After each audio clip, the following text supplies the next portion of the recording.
up, everybody? This is your boy AJTRIP, and welcome to the Rapid Reaction NXT Deadline 2024. A very nice end to the Premium Live event schedule for NXT/WWE in the year 2024. Um, there will be no Rapid Reaction or thoughts on anything from Saturday night's main event next week. Uh, there will be a That's a Shoot on Friday, so make sure we talk about that. And then, of course, the That's a Shoot WWE Awards. So I have not come up with like the nominees or anything like that. That will happen next week because who knows? You could maybe see a pretty darn good match that deserves to be nominated or anything like that. So, or moment or whatever. So, but yeah, there will be no reaction for that. But although you can also follow me on Twitter and Blue Sky and everything like that, I will certainly be talking about it next week as well. Okay, so let's get to NXT Deadline 2024. They started off with the men's Iron Survivor Challenge, which, to be honest with you, I think that was a great shout out for them to start with the men's and finish with the women. So originally it was Wesley, Javon Evans, Nathan Frazier, and Ethan Page and Eddie Thorpe, who are going to be the members of the Iron Survivor Challenge. Eddie Thorpe got taken out this past Tuesday at NXT, so we didn't know who was going to be. I had said that I had thought that it was going to be Obafemi who would replace Eddie Thorpe, and it did. So and I also said in my predictions video that that if we found out beforehand who it would be, anything like that, or Eddie Thorpe was not going to make it, then I would make a replacement. Because originally I picked Wesley, but I said no, we're going to wait to see. You'll wait to see beforehand, see if Eddie Thorpe is in it or not. He was not in it. So I decided to choose the mystery man because I knew it was going to be Obafemi, and that's who it was, Obafemi. He came out fifth, obviously, going to big surprise. They started off with Wesley and Javon Evans. They started off. Mr. Frazier was third. Ethan Page was fourth. Of course, Obafemi was fifth. Unlike last year's Iron Survivor Challenge, this one was more realistic. Last year's men's one, even though it was probably really, really good, actually. The story they told was epic, but there was too many falls. I think if when you're doing like this and you're 25 minutes, and then you really only have 10 minutes with everybody in the ring, right? Yeah, but eligible. I kind of think they should maybe take it out to 30. Because you could definitely do 30 minutes on these live, because it's only 5 matches. So you definitely could do 30 minutes. And I think that 30 minutes could maybe tell out a story. Now, I will say this. The only things I would say that were the men's and women's matches, that there wasn't really a story to it. It was just great action, which is okay and fine. But you like there to be a story. Is somebody overcoming an injury? Is somebody, is somebody, getting shut out like 3 wins? Somebody getting shut out and then have a tremendous comeback at the end to get the victory or something like that. Some type of storytelling to this match. This was not, neither matches had it. It was a good matches, and I also think what I love about this as well is that there were really no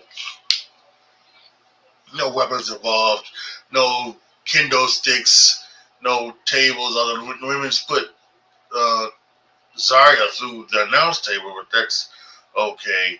And there was other things as well, but it was just there was no junk up. It was just wrestling action, and I think that's really what was good about both these Iron Survivor challenges. So with the men's, we had, it really came down to Obafemi. He came in. Paige had two. I think somebody else had two falls, and Obafemi hit a double choke. We already had one fall. He double choke slammed Wesley and Ethan Frazier, pinned them both, and then got the chance. Javon Evans came in with his jumping cutter, and he just missed it barely the time limit before he could pin Obafemi, and Obafemi walked away with the number one contendership for New Year's Evil. So I'm guessing that on New Year's Evil, Obafemi versus the winner of the Trick Williams Rich Holland match. We'll get to that in just a few seconds. Yeah, I thought it was a nice opener. I give it 3 3/4 stars. That was really, really excellent. Again, just really, really well wrestled. Next was the NXT Underground match between Lola Vice and Jada Parker. Now, here's what I would say with this, because one of the things I've had about these underground matches, especially the one particularly between Lola Vice and Shayna Baszler, is that you're trying to work MMA, and you can't. You just can't do it. You just can't do it. You either have to let them knock each other the fuck out, or you have to just, do what they did and did here. They didn't really try to go, although it started off kind of MMA-ish. Little Vice gave Jada Parker a knee, some ground and pound, but mostly this was just wrestling without the ropes, wrestling moves used, wrestling holds used. So that's why this was a little bit more entertaining than the one Lola Vice had with Shayna Baszler, because they were really trying to make this like an MMA type thing, and you just can't do that. I have no idea why they just continuing to take these students out there and put them in all black, and then just have people just be thrown on top of them. I don't get that. It's like it's happening in every NXT Underground match. I just don't know why this is a thing. But they went outside. At one point, Lola Vice was going for a back fist. She hit the thing. She hit the pole. Jada Parker started to work the hand. And she was using the black belt to just out of the hand. She took off her gloves, started stumping her, working on the hand. At one point, Lola Vice came back, got some offense in. Jada got her down for a second, went outside, got the brick that she said she didn't need, and but Lola Vice caught her with a kick, and caught her with the back fist, and locked it in an arm trap sleeper, put her out. Lola Vice won, and this was the right thing, because if you're gonna have some type of MMA type match, then the MMA person has to win it. And that's what Lola Vice did here. She won it. Again, that was much, much better than the Lola Vice and Baszler one. I like this one. This was along the lines of the Lola Vice Natalia one, which was pretty good. If I can remember myself. So I gave it 3.5 stars. It was really, really nice. Really nice action. Right person went over. Everything's cool. Hopefully, this will stop from Jada Parker cursing on national television, calling the referees nigga. If you have not seen it, it's on TikTok. Find it on TikTok. The Jada Parker, where she's telling the referee, the referee, nigga, you know what I'm saying? It's hilarious. It cracked me up. Anyway, next was NXT Tag Team match. Someone who just wrestled, Nathan Frazier and Axiom, against the No Quarter Catch group. I thought this was also kind of really well done. They've been teasing a breakup between these two for so long. Maybe you just thought it was coming on here, because Nathan Frazier was was ducking tags and things like that. But when it came down to it, he was doing the selling as he should from the match he had before in the Iron Survivor Challenge. He looked like he legit busted or broke his nose because he had things in it. He had his ribs taste. I don't know if that was real or not, but it's a really good hard action match. Listen, this Tavian Heights guy, I've seen a couple of his matches. I know he was in Japan for a while, and this dude looks like to be the real deal. This dude could be the real deal, and I think he's got a great name, Tavian Heights. I think this guy is going to be something special. So look out for Tavian Heights. He was really good here with the power slams, the wrestling moves, everything like that. And they even started the match off with Axiom and Tavian Heights like doing wrestling. They actually at one point had Axiom out wrestle Tavian Heights, but Tavian Heights didn't get him out on the road. Started to get the Gator roll him, and yeah, that stopped that shit right there.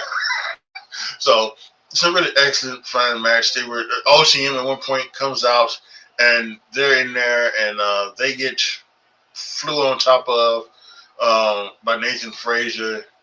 The referees didn't get sent ultimately back to the match, or back to the locker rooms, and then the match continues on. At one point, No Quarter Catch does a fantastic move, which needs to be their finisher. Axiom kicked out of it, but it's one of those things where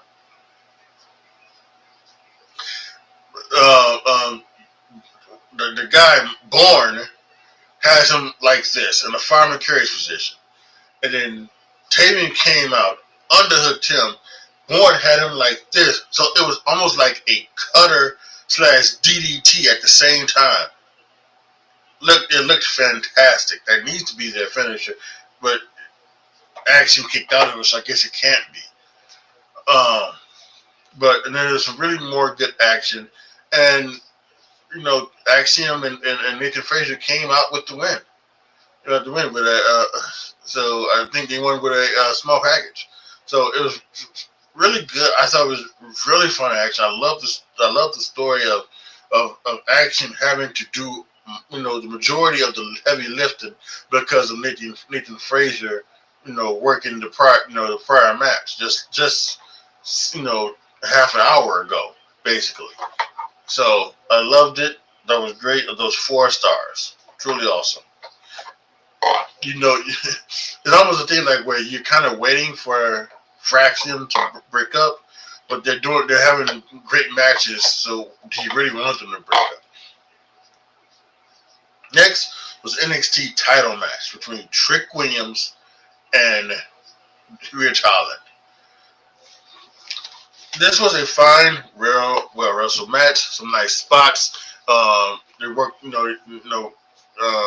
Rich Holland hit the Redeemer DDT on the table on Tuesday, hurting Trick's neck. So there was a lot of neck work here. At one point, Trick even went into the ropes, Mick Foley style, and got caught in the ropes with the neck. I thought that was fantastic. And I really do like and enjoy Trick Williams. However, I do wonder, because something needs to be added, I think. Either something needs to be added, or the fans are just down for Trick Williams. It really seems, and I've compared like Trick Williams to Jey Uso before. Maybe 2 guys who are over with the crowd, the theme music. They all got the fans can whoop that Trick, and the crowd can can yeet. And I've talked about on that shoot before about some people thinking maybe Jey Uso isn't a good wrestler, and I very much doubt that. Trick Williams, I think, is pretty good, but there's something missing. I will say this: anytime Trick Williams hits the trick knee, the trick shot, or whatever they want to call it,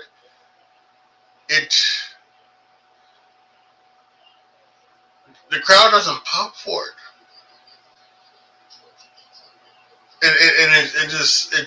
It falls, as Jim Cornette would say, it falls flatter than a plate full of piss. And it's like, wow, really? So is Trick Williams just a whoop that trick entrance? Is it like that? No, I have to wonder. And I will say this: I don't know if Trick Williams has gotten any better, than what we last saw. I don't know if he's gotten better than last year's Deadline show. You would have liked to have seen some actual evidence of him getting better. I kind of think he's in the same spot as he is, and maybe that's all he is. At this point, it's just this. He's just at this level, and this level can be good. Listen, again, even though this isn't the '80s, I personally believe that right now, where we're at in professional wrestling, WWE in particular, you can have someone who's mid at wrestling, but be the best, but be your number one star. And again, I'm not talking about Jey Uso. I don't think Jey Uso is mid at all. I don't think a lot of people they have are mid at all. But it is something to think about when it comes to Trick Williams. Again, Rich Holland here, is good. Rich Holland is the one that's really been impressive over the last, last couple of months since his heel turn. He's been really impressive, really shown some fire, some aggression, in his work. So and some really got the promo down packed. I think he's really good. He's ready. He's ready to go back to the main roster. I think they just have something ready for him. Yeah, he could go back. He could end up back with Pete Dunne, who you need to be. So, but this match I thought was fine. Trick did hit the Trick knee, pinned him 1, 2, 3, and he retained the NXT Championship. I give it 3 3/4 stars.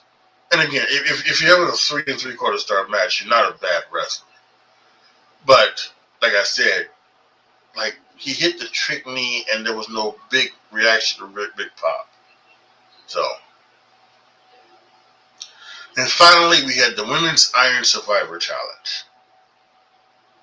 Julia, Stephanie McClure, Zarya, Sol Ruka, and Ren Sinclair. Now this did have a little story to it. It was more or less about Ren Sinclair. Ren Sinclair, they showed something on the pregame show that how she was, she was extremely worried going into this, how that she was going to beat all these 4 women who were just, amazing. So this is kind of like an underdog thing, get your, a scrappy dude type of thing, or not scrappy dude, but it's just a type of thing where you got this thing in you, right? She needs her confidence, and it kept getting wrecked because she got pinned by Julia, she got pinned by Stephanie McClure, she got pinned by Sol Ruka. I think, yeah, she was. She was 2. She was 3 of the 6 pins today. She was half of the pins. She pinned Sol Ruka, and Zarya pinned Julia, and then Julia also pinned Zarya. Now this one was something that I thought they were getting ready to, because they were talking about it on air. Booker T had said, "What do we do if we have a tie?" Now, I think obviously it's just like the first Iron Man match. If there's a tie, it goes into sudden death. Yeah, it's just a sudden death. The first pinfall is the victor. I think that's just what it is. And at some point, they're going to do that. They're going to do that. Um, where there's a tie, and then whether it's a 5-way tie, a 4-way, 3-way, they're going to go to sudden death. Things like that. So, yeah, and this one was great. This was actually So Ruka. Just the athleticism from her is incredible. Uh, it really is. She pulled off one of the hardest things to do. Is she ran, she did the flip, and then she did the flip floor, and then did the back flip over the ring up to the other side. I forget what it was called. It's like the Thunder Flying Space Drop or something like that. The great Sasuke used to do it. He was known for it. He did it on the Canadian Stampede and Wrestle Taka Michinoku. And then when they had a rematch on one night, he did it that night as well. So, and Ricochet's done it before. It's a very complicated, but it's a totally athletic move. And Soruka, amazingly, she hit it. She hit it perfectly, absolutely perfectly. She is an amazing talent. Um, some really good stuff. Some really good work here from all the girls. I'm not familiar with Julia, Stephanie, and Zarya as they are indie girls. Daruka, I love. She a double soul snatch on Julia and Zarya, I believe it was, Zarya or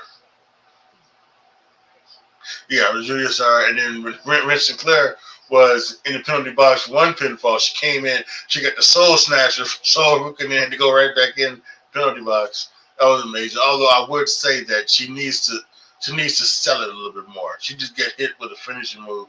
She needs to sell it a little bit more. It kind of just like she got took the pin and then rolled right out and walked into the thing.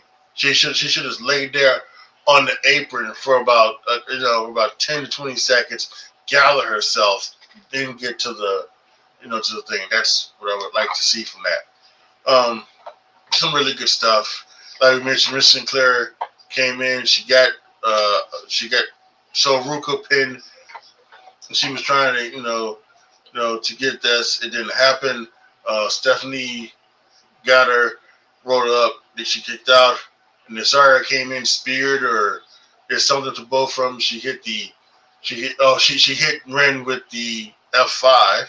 Ren rolled out the way. Julia got in the ring from the outside, hit Zarya with a knee, 1, 2, 3. Julia got it. Stephanie tried to roll Julia up, hit her with, try to get her. She didn't get her. She tried to go for the Lamar Star Cradle, but time ran out, and with 2 falls, Julia won. And again, according to guess what Ava is saying, she now goes on to New Year's Eve to take on Roxanne Perez for the Women's Championship. And hopefully this is where we get the title off of Roxanne Perez. But a fantastic, well done match. The ladies killed it. I was kind of, when I heard that the men were going to open and the women were going to close, I thought, do they have something special happening, or is it just they felt like that was going to be the better match? And I think they were right. It was totally going to be the better match. I gave it 4 1/4 star match of the night. So yeah, there you have it. That was NXT Deadline 2024. This year, WWE has hit each and every premium live event from if it's the WWE side or the NXT side. Every premium live event seems to just have that's the thing. Now there was some great. WrestleMania was fantastic, awesome, amazing. There are some others that were just okay. I think one of the NXT other ones were okay, but yes, this has just been a tremendous year, and as we get into 2025, I think it's going to be even better. With the Netflix happening and all this other stuff, the schedule is now changing. We have the Royal Rumble in February. We now have Elimination Chamber in March. We have WrestleMania, not at the beginning of April, but now closer to the end of April.